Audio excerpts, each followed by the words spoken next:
என்னுடைய இந்த long video நீங்க பார்த்திருந்தீங்கன்னா அதுல ஒரு நான் ஸ்டேட்மெண்ட் சொல்லியிருப்பேன். எனக்கு வந்து 11 இயர்ஸ் ஆஃப் ஒரு ஃப்ரெண்ட்ஷிப் இருந்து அவங்களும் வந்து என்ன பேக் ஸ்டாப் பண்ணாங்கன்னு சொல்லி நான் சொல்லியிருப்பேன். ஸோ 11 இயர்ஸ் யோசிச்சு பாருங்க. ஸோ அந்த நபர் கூட நான் இருந்தேன். பட் அவங்க வந்து நான் பண்ணாத விஷயங்கள் எல்லாம் நான் பண்ணேன்னு சொல்லி என் ரூம்மேட்ஸ்ட்ட சொல்லியிருக்காங்க. அதனால அவங்க என்ன ஜட்ஜ் பண்ணி அவங்க என் கூட ஒரு டிஸ்டன்ஸ் வச்சிருந்தாங்க. அது போக போக அவங்களே அதை ரியலைஸ் பண்ணி என்கிட்ட வந்து சொன்னாங்க.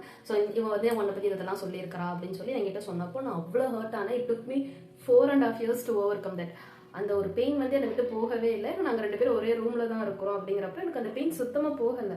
இப்படி இந்த வார்த்தை சொன்னேன். ஈவன் இந்த விஷயம் நடந்தது வந்து 2016ல. பட் 2021 வரையும் எனக்கு அந்த பெயின் என்னை விட்டு போகலை. என்னால மன்னிக்க முடியல, என்னால அதை ஏத்துக்க முடியல. ஸோ நான் நிறைய அந்த விஷயத்துக்காக அழுதுருக்கிறேன். அந்த ஃப்ரெண்ட்ஷிப்க்கு அப்புறம் எனக்கு அந்த அளவுக்கு நான் க்ளோஸா யார்கிட்டயும் பழகலை.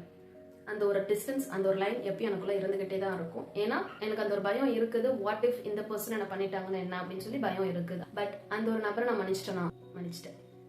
அதுக்காக திரும்ப அவங்க எனக்கு கான்டாக்ட் பண்ணாங்கன்னா நான் அந்த நம்பர் கிட்ட பேசுவேன்.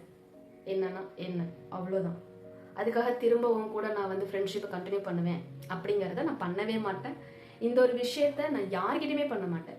என்னை விட்டு நீ போறியா, போய்க்கோ, நான் சான்சஸ் கொடுப்பேன். ஏன்னா நானுமே தப்பு பண்ணியிருப்பேன், நானுமே ஹர்ட் பண்ணியிருப்பேன்.